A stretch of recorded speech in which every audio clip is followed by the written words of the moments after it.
সুপ্রিয় দর্শক, আসসালামু আলাইকুম। আপনাদের সবাইকে স্বাগত জানাচ্ছি এখনকার আলোচনায়। আপনাদের সঙ্গে আছি আমি সিরাজুল ইসলাম। দর্শক, আমেরিকা, ইসরায়েল এবং ইরানের ভিতরে এই মুহূর্তে যুদ্ধ একেবারে চরম পর্যায়ে পৌঁছেছে। দুই পক্ষ একে অপরের বিরুদ্ধে ভয়াবহ হামলা চালাচ্ছে। এর ভেতরে ইরান ইউএসএস আব্রাহাম লিঙ্কনে হামলা চালিয়েছে, 4টি ক্রুজ ক্ষেপণাস্ত্র মেরেছে। আমেরিকার একটা F-35 জঙ্গি বিমান এবং আরেকটি যুদ্ধ বিমান ধ্বংস করেছে 12 ঘন্টার ভিতরে। এরপরে ইরান ইসরায়েলে ভয়াবহ হামলা চালিয়েছে, যে হামলায় তেলনফ, বেন গুরিয়ন এবং পালমাখিম ব্যাপক ক্ষয়ক্ষতি হয়েছে। ধারণা করা হচ্ছে অনেকগুলো বিমান ধ্বংস হয়েছে। এরপরে ইরানের হামলায় ইসরায়েলের একটি টেলিভিশন অফিস একদম গুড়িয়ে গেছে। এপাশে লেবানন সীমান্তে লেবাননের প্রতিরোধ যোদ্ধাদের হামলায় ইসরায়েলের একটি হেলিকপ্টার ধ্বংস হয়েছে। এপাশে যুদ্ধের যে বিশৃঙ্খল অবস্থা, এই অবস্থার ভেতরে আমেরিকার সেনা প্রধান chief of staff general Randy জর্জকে বরখাস্ত করেছেন আমেরিকার যুদ্ধমন্ত্রী পিট হেগসেথ। শুধু তাই না, আরো 2 জন শীর্ষ পর্যায়ের সেনা কর্মকর্তাকে বরখাস্ত করা হয়েছে। তার মানে যুদ্ধটা খুব ভালো যাচ্ছে না। আরো কিছু খবর আছে। ইরান যে বলেছিল কয়েকদিন আগে যে মধ্যপ্রাচ্যে থাকা আমেরিকার বিভিন্ন টেকনোলজি কোম্পানির উপর হামলা হবে, এর অংশ হিসেবে অ্যামাজন ডেটা সেন্টার এবং ওরাকল, এই 2 জায়গায় হামলা করেছে ইরান। একই সাথে বড় একটি হামলার খবর আছে সংযুক্ত আরব আমিরাতে। আমেরিকার ইঞ্জিনিয়ার এবং পাইলটরা একটা শেল্টারে লুকিয়েছিল, সেখানে হামলা করেছে ইরান এবং একবার প্রিসাইজ হামলা, একবার নিখুঁত হামলা হয়েছে। ইরান ধারণা করছে যে সেখানে অনেক বড় ক্ষয়ক্ষতি হবে, কারণ হামলার পর দেখা গেছে সেখানে ব্যাপকভাবে অ্যাম্বুলেন্সের মুভমেন্ট, অ্যাম্বুলেন্স চলাচল করেছে, তারপরে অ্যাম্বুলেন্স আসা যাওয়া করেছে। এর ভিতরে অনেকেই হতাহত হবে, এটা ইরান মোটামুটি কনফার্ম। সংযুক্ত আরব আমিরাতে ইরান যে হামলা চালিয়েছে তাতে কদর ক্রুজ ক্ষেপণাস্ত্র ব্যবহার করা হয়েছে। যেখানে হামলা হয়েছে সেখানে তো আমেরিকার ইঞ্জিনিয়ার এবং পাইলটরা অবস্থান করছিল। এটা খুবই একটা বড় হামলা এবং আমেরিকার জন্য অনেক বড় ক্ষয়ক্ষতি। এর ভেতরে লেবাননের প্রতিরোধ যোদ্ধাদের হামলায় এ পর্যন্ত 11 জন ইসরায়েলি সেনা নিহত হয়েছে। তাদের কয়েকজনের দাফন অনুষ্ঠানে একটা কফিনের উপর তার স্বজন, হয়তো বা স্ত্রী হবে বা বোন হতে পারে, একেবারে লুটিয়ে পড়ে কান্নাকাটি করছে এবং তিনি বলছেন যে আর যুদ্ধ না, আমরা শান্তি চাই। কিন্তু প্রশ্ন হচ্ছে, ইসরায়েল আমেরিকার কর্মকর্তাদের কানে কি এই আকুতি মিনতি, এই করুণ মিনতি পৌঁছাবে? সুপ্রিয় দর্শক, এখনকার আলোচনা মূলত এইগুলো নিয়েই। আশা করি আলোচনা শেষ পর্যন্ত আপনারা সঙ্গেই থাকবেন। দর্শক, আপনারা সবাই মনে হয় এরই মধ্যে জেনেছেন, গতকাল মার্কিন প্রেসিডেন্ট ডোনাল্ড ট্রাম্প ইরানকে একেবারে প্রস্তর যুগে পাঠিয়ে দেওয়ার হুমকি দিয়েছিল এবং আমেরিকা ইসরায়েল মিলে ইরানের উপর আসলেই বড় রকমের হামলা চালিয়েছে। এর ভেতরে তেহরানে ভয়াবহ কিছু হামলা হয়েছে, আর একটা হামলা হয়েছে তেহরান এবং কারাজ শহরের মাঝামাঝি একটা ব্রিজ নির্মাণ হচ্ছিল, প্রায় শেষ হয়ে গেছিল কাজ, B1 ব্রিজ। এই ব্রিজটার উপরে হামলা চালিয়ে ব্রিজটাকে ধ্বংস করে দিয়েছে এবং সেখানে বেশ কিছু লোক হতাহত হয়েছে। মানে আমেরিকা এবং ইসরায়েল ইরানের উপরে একেবারে মরণ কামড় দেওয়ার মতো হামলা চালিয়েছে। অ্যাট দ্য সেম টাইম ইরানও ব্যাপক হামলা চালিয়েছে। আপনারা একটা বিষয় খেয়াল করবেন যে ইরানকে কিন্তু বহু ফ্রন্টে লড়তে হচ্ছে। একবার কুয়েত থেকে যদি শুরু করি তাহলে আমি বলি, কুয়েতের আলী আল সালেম এয়ারপোর্টে এখানে ড্রোন দিয়ে হামলা চালিয়েছে ইরান। সেখানে MQ-1 ড্রোন ইউনিট ছিল, অর্থাৎ ড্রোনের মজুদ ছিল সেখানে, সেই জায়গায় হামলা চালিয়েছে। ক্ষয়ক্ষতি কিরকম হয়েছে এখনো জানা যায়নি। সম্ভবত বাহরাইনে অ্যামাজন সেন্টারে হামলা হয়েছে। অ্যামাজন সেন্টার হচ্ছে ডাটা সেন্টার, সেখানে তথ্য প্রযুক্তির কাজকর্ম, এবং এই সমস্ত কোম্পানিগুলো ইরানের বিরুদ্ধে যুদ্ধে ইসরায়েল, আমেরিকা এবং তাদের মিত্রদেরকে বিভিন্ন তথ্য উপাত্ত দিয়ে হেল্প করছেন। তার উপর হামলা হয়েছে। ইরান আগেই ঘোষণা দিয়েছিল এবং এখন অনেকগুলো স্থাপনায় হয়তো হামলা চালাবে। ইরান ঘোষণা দিয়েছিল অন্তত 18টা স্থাপনায় তারা হামলা চালাবে, তার ভিতরে মাত্র 2টো হলো, আর একটা ওরাকেল সম্ভবত সংযুক্ত আরব আমিরাতে। এরপরে সৌদি আরবের প্রিন্স সুলতান এয়ারবেজে আবার হামলা চালিয়েছে ইরান। তো প্রথম খবরটাতে যাই, ইউএসএস আব্রাহাম লিঙ্কন আবার টুকটুক টুকটুক করে ইরানের ক্ষেপণাস্ত্র রেঞ্জের ভেতরে চলে এসেছিল। ইরান কিন্তু খুব গভীর নজরদারি করছে হরমুজ প্রণালী এবং আশপাশের যত এরিয়া আছে তার প্রত্যেকটি জায়গায়। এবং যখনই ইউএসএস আব্রাহাম লিঙ্কন ক্ষেপণাস্ত্রের আওতায় এসেছে, তখনই ইরান 4টি ক্রুজ ক্ষেপণাস্ত্র মেরেছে। এই ক্রুজ ক্ষেপণাস্ত্র এগুলোও কদর ক্রুজ ক্ষেপণাস্ত্র, সমুদ্র থেকে অথবা সমুদ্র উপকূল থেকে সমুদ্রে নিক্ষেপের জন্য এই ক্রুজ ক্ষেপণাস্ত্রগুলো খুব কার্যকর। এবং কোন কোন মাধ্যমে বলা হচ্ছে যে আব্রাহাম লিঙ্কন খুব মারাত্মক রকমের ক্ষয়ক্ষতির মুখে পড়েছে, বড় রকমের ক্ষয়ক্ষতি। কোন কোন জায়গায় বলা হচ্ছে ডিস্ট্রয়েড, মানে ধ্বংস হয়ে গেছে। আর ইরানের পক্ষ থেকে অবশ্যই এই কথা একদম স্পষ্ট করে বলা হয়নি যে কি রকমের ক্ষয়ক্ষতি হয়েছে, বাট ক্ষয়ক্ষতি হয়েছে মোটামুটি এবার নিশ্চিত। এবং এই হামলার পর ইউএসএস আব্রাহাম লিঙ্কন আবার পিছিয়ে চলে গেছে। এপাশে ইরান আরো 2টি যুদ্ধ বিমান ভূপাতিত করার কথা বলেছে। এর ভিতরে একটা হচ্ছে F-35। আপনারা সবাই জানেন সারা বিশ্বের কাছে আমেরিকা এবং ইসরায়েল গর্ব করে বেড়াতো F-35 নিয়ে।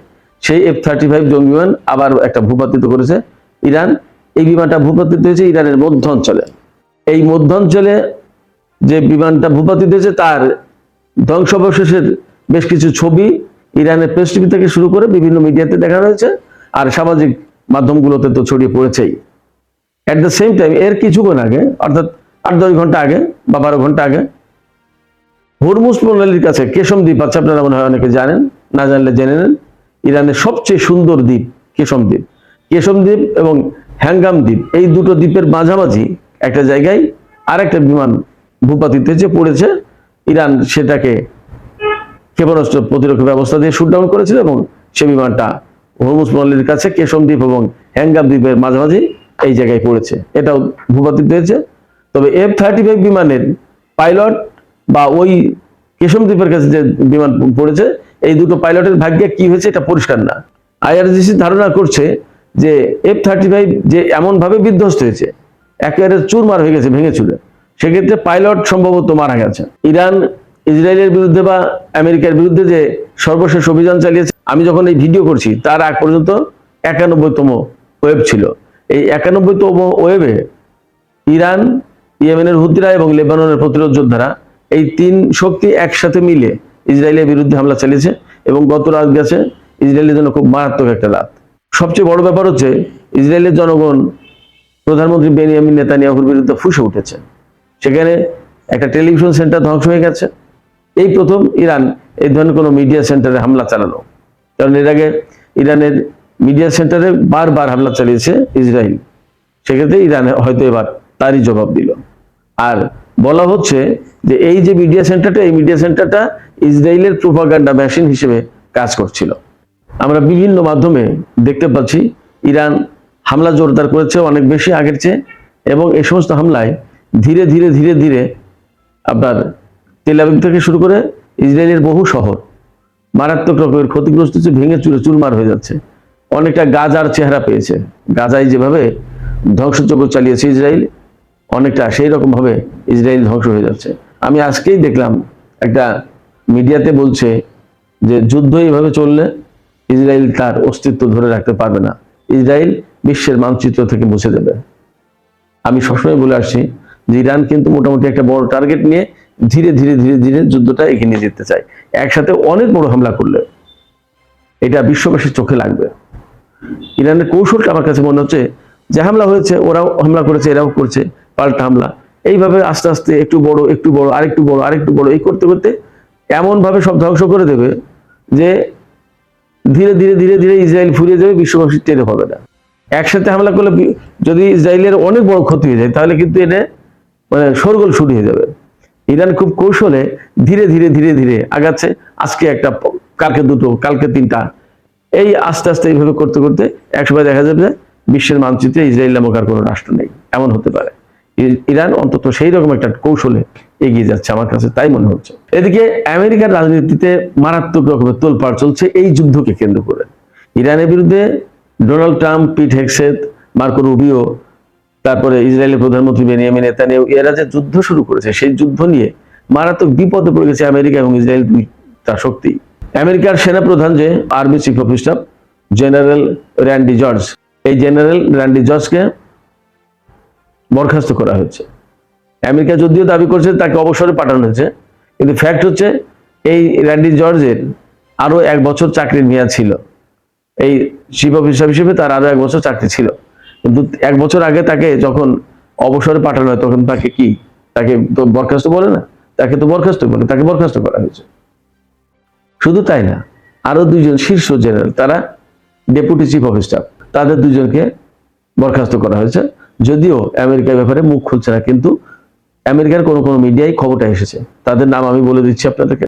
Joint chief of staff general David M হন্ডে, ইনি একজন শীর্ষ পর্যায়ের কর্মকর্তা, ডেপুটি চিফ অফ স্টাফ, বুঝতেই পারছেন, তাকে বরখাস্ত করা হয়েছে। আরেকজন আছে মেজর জেনারেল উইলিয়াম গ্রিন, তাকেও বরখাস্ত করা হয়েছে। এই ডেভিড এম হন্ডে তিনি ছিলেন মার্কিন সেনাবাহিনীর ট্রান্সফরমেশন অ্যান্ড ট্রেনিং কমান্ডের চিফ, আর উইলিয়াম গ্রিন ছিলেন আমেরিকার সেনাদেরকে ধর্মীয়, আধ্যাত্মিকতা, নৈতিকতা এগুলো শেখানো হয়, তিনি ছিলেন তার প্রধান। আরেকটি খবর আছে মার্কিন সেনাবাহিনী সম্পর্কে। এই যে পিট হেগসেথ, তিনি তো আমেরিকার যুদ্ধমন্ত্রী। 29 জন সেনা অফিসারের প্রমোশনের জন্য একটা লিস্ট ছিল, সেই লিস্ট থেকে 4 জনকে বাদ দেওয়া হয়েছে। এর ভিতরে 2 জন হচ্ছে ব্ল্যাক, কৃষ্ণাঙ্গ। এই কৃষ্ণাঙ্গ বলে তাদেরকে প্রমোশন দেওয়া হলো না। আর 2 জন আছে নারী, অর্থাৎ নারী বিদ্বেষও মার্কিন সামরিক বাহিনীতে কিভাবে বিরাজমান, বা এই মার্কিন প্রশাসন, ডোনাল্ড ট্রাম্পের প্রশাসনে কেমন জোরালো নারী বিদ্বেষ, সেটা আপনারা খেয়াল করেন। 2 জন নারী সেনাকে তাদের প্রমোশন দেওয়া হয়নি। যে 29 জনের তালিকা ছিল তার বেশিরভাগই হোয়াইট। এই যে 2 জন ব্ল্যাক ছিল, সেই 2 জনকে বাদ দেওয়া হলো। তার মানে কতটা বর্ণবাদী সরকার ডোনাল্ড ট্রাম্পের এই সরকার, আপনারা খেয়াল করুন। একটা তথ্য দিয়ে এখনকার আলোচনা শেষ করি।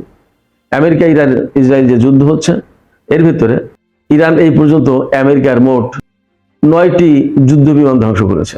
এর ভিতরে F-15 4টি, F-35 2টি, F-16 2টি, আর একটা F-18 হর্নেট। এই বিমানগুলো ধ্বংসের মধ্য দিয়ে সারা বিশ্বের কাছে পরিষ্কার হয়ে গেল যে এতদিন আমেরিকা যে কথা বলতো সে কথা আসলেই ছিল ফাঁকা বলি।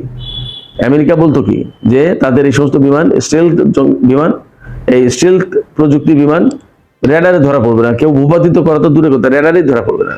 কিন্তু ইরানের কাছে গিয়ে সব জারিজুরি ফাঁস হয়ে গেল। তাতে বোঝা যাচ্ছে যে সামনের দিনগুলোতে মার্কিন এই সমস্ত যুদ্ধ বিমান খুব একটা বিক্রি হবে না, লোকজন অনেকে কিনতে চাইবে না। কি কিনতে চাইবে?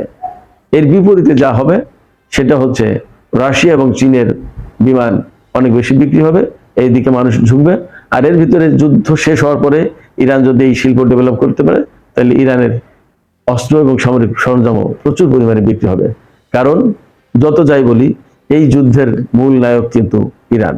অতএব ইরান একটা সুপার পজিশনে থাকবে যুদ্ধের পরে, এতে কোনো সন্দেহ নেই। সুপ্রিয় দর্শক, আলোচনা শেষ করব। আপনাদের কি মনে হয়, যুদ্ধের পরে কি ইরান অনেক বড় শক্তি হিসেবে আবির্ভূত হতে যাচ্ছে পৃথিবীতে? কি মনে হয় আপনাদের?